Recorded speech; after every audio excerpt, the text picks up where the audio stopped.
Yes, good morning, students. And we are doing our chapter that is concept of cost, and we have completed variable cost, average variable cost, average fixed cost, and the curve of the average fixed cost, average variable cost. And today I'm going to start next topic: how to calculate marginal cost. Marginal cost, as we already done, that is how to calculate MP कि marginal product मैंने calculate किया था कि additional product with the increase in the variable factor कि हमें additional कितना product मिल रहा है. Similarly marginal cost means additional cost कि जब हम आउटपुट इंक्रीज करते हैं तो कितना हमें एडिशनल कॉस्ट उसकी बियर करनी पड़ती है. क्लियर. और मार्जिनल कॉस्ट हमेशा किस पे होएगी? वेरिएबल फैक्टर्स पे होएगी, वेरिएबल कॉस्ट पे होएगी, not on the fixed cost, क्योंकि फिक्स्ड कॉस्ट में कोई भी एडिशनल कॉस्ट नहीं पड़ रही. शॉर्ट रन में फिक्स्ड कॉस्ट रिमेन सेम. और टोटल कॉस्ट को जब हम एडिशनल कॉस्ट कैसे कैलकुलेट करेंगे? That is TCN minus TCN minus 1. Clear. Previous nth item में फॉर एग्जांपल हमने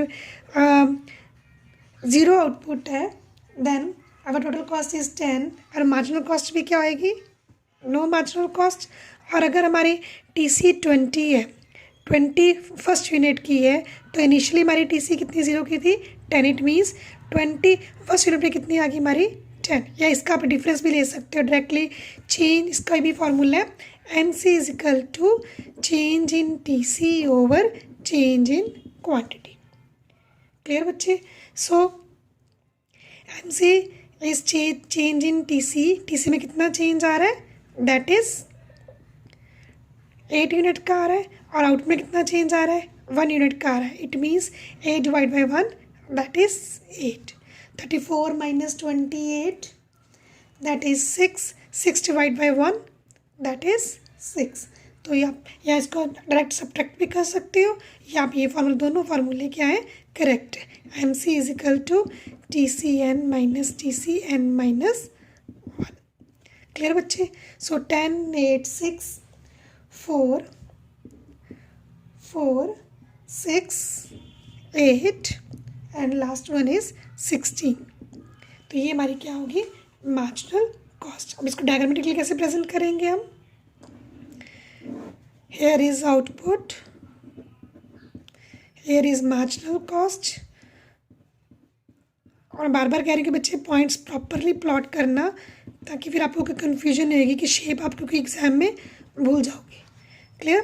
7 and then 8. So marginal cost 2, 4, 6, 8, 10, 12, 14 और 16. Clear? So initially 0 पे no marginal cost, 1 पे 10, then 8, then 6,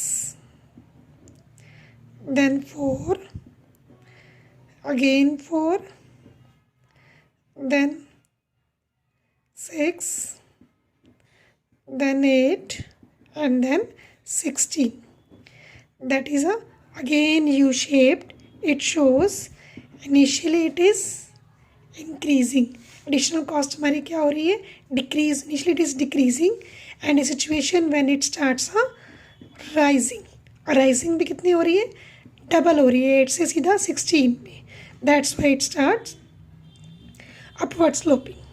क्लियर बच्चे? 8 के बाद सीधे क्या हो गया? MC स्टार्ट्स राइजिंग, डबल हो गया 8 से 16. Clear? And this is how to calculate marginal cost. And previous we have completed how to calculate average cost. And next our topic is what is the relation between average cost and marginal cost. That is very very important relation of AC and MC. Clear? अब इसी table में हम AC calculate करेंगे. AC का formula क्या है? TC over quantity. Clear? जब हम टोटल कॉस्ट को क्वांटिटी आउटपुट से डिवाइड करेंगे तो हमारा क्या कैलकुलेट हो जाएगा? Average cost. और बच्चे जब हम रिलेशन शो करना है तो प्रॉपर अपने पहले डेफिनेशन देनी है कि एवरेज कॉस्ट होता क्या है, मार्जिनल कॉस्ट होता क्या है, कैसे इसको कैलकुलेट करते हैं, फिर आपने इसका ये प्रॉपर टेबल, फिर आपने प्रॉपर इसके डायग्राम, फिर उसकी ऑब्जर्वेशन और बतानी है, तभी आपका ये क्वेश्चन कंप्लीट होगा। क्लियर बच्चे? So first there is a relation between AC and MC.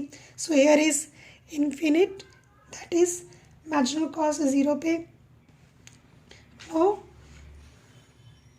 and AC is 10 divided by 0, infinite. Then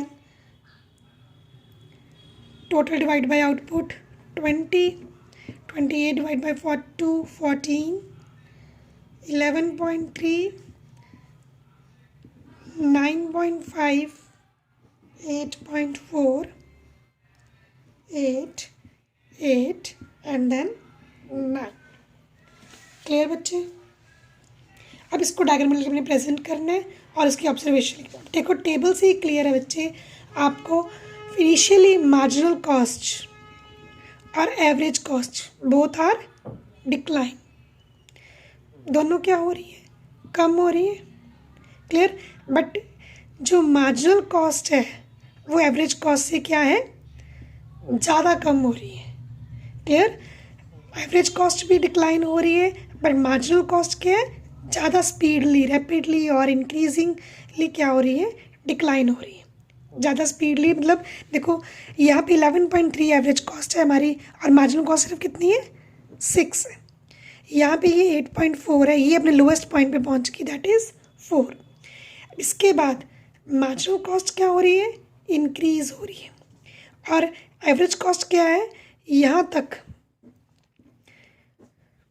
decrease हो रही है, इस पॉइंट के बाद वो कांस्टेंट होगी। और एवरेज कॉस्ट यहाँ पे क्या हो गया? AC is equal to MC, दोनों क्या बन गए? इक्वल। और जब इंक्रीज़ हो रही है, राइजेज हो रही है, तो मार्जिनल कॉस्ट क्या हो रही है? डबल राइज हो रही है, 8 से सीधा 16 हो गया। और एवरेज कॉस्ट क्या है? राइज तो हो रही है बट 8 से कितनी हुई है? सिर्फ 9 हुई है। तो जब कर्व रिप्रेजेंट करोगे तो आपको क्लियर हो जाएगा। और इसकी शेप आपने प्रॉपर प्लॉटिंग भी कर सकते हो, डायरेक्टली भी बना सकते हो, बट कन्फ्यूजन ना हो तो प्रॉपर प्लॉटिंग करके ही बनाना। जैसे फॉर एग्जांपल एवरेज कॉस्ट की आपकी जो कर्व है वो इस तरह की होएगी, यू शेप्ड, और जो मार्जिनल कॉस्ट है वो ऐसे होगी। ठीक है? अब ये हमें क्या इंडिकेट कर रहे हैं, ये ध्यान से देखो बच्चे। यहाँ पे output, average cost and marginal cost. अब देखो जब इंडिकेट क्या कर रहे हैं? Both are decline, but average cost is decline, marginal cost is decline faster than the average cost, that's why the curve is below the AC। Average cost से वो below है, क्यों? क्योंकि वो जो डिक्लाइन हो रही है, डिक्रीज हो रही है, वो फास्टर हो रही है देन द AC। क्लियर बच्चे? और आपके जो बुक्स में 3 पॉइंट्स हैं, when AC falls MC is lower than AC, MC is lower than AC। कि जब AC डिक्लाइन हो रहा है, MC भी डिक्लाइन हो रहा है, but MC is decline faster than the AC, that's why MC curve is below the AC। और इस पॉइंट पे क्या हो रहे हैं? 7th यूनिट पे बोथ बिकम्स इक्वल, AC और MC दोनों क्या हो गए? इक्वल हो गए। AC at its lowest point. Clear? इसके बाद क्या हो गया? AC starts increasing and MC is at, and both are intersecting at this point. After that अब MC कहाँ है? इसके नीचे था AC के, तो फिर क्या हो गया? एकदम से क्या हो गया? Higher than the AC। जब इंक्रीज हो रहा है तो MC is higher than the AC। तो यही ऑब्जर्वेशन आपने तीनों पॉइंट्स बनाकर इन तीनों को एक्सप्लेन कर रहे हैं। So here when AC falls, MC is lower than the AC. When AC rises, MC is greater than AC. And when AC does not change, no change in AC, MC is equal to AC. तो MC क्या किसके equal आ गया? AC के। It means कि AC में कोई अब इसमें चेंज नहीं आता। जब इसमें कोई चेंज नहीं है तो M C becomes equal to A C, that's why it intersect at the point E. Clear बच्चे? और यहाँ ये आपका टॉपिक ये कंप्लीट हो जाएगा, और जितना मैं टॉपिक करवा रही हूँ उसके अकॉर्डिंग ये आपने प्रिपेयर करना है। Clear? So calculations of A C, first of all T C is equal to, मैं रिकैप्चर करवा देती हूँ, T V C plus T F C, T A V C is A F C is equal to F C over quantity, A V C is equal to variable cost over quantity. Clear? M C is equal to T C N minus T C N minus one, और change in TC over change in quantity, and TC is always with variable cost, sorry MC, and you can say T summation of MC is equal to summation of TVC, TVC is equal to summation MC। Clear? क्योंकि MC में marginal cost हमेशा किस पे होएगी, variable cost से होएगी, total variable cost में होएगी, फिक्स्ड कॉस्ट में कोई एडिशनल कॉस्ट हमें नहीं बियर करनी पड़ेगी। Clear बच्चे? And this is very important topic, we have to prepare it thoroughly, and last topic is left, that is the relation between total cost and a marginal cost.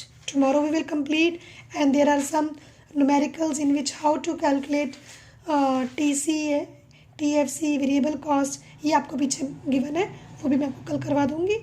Thank you and have a nice day.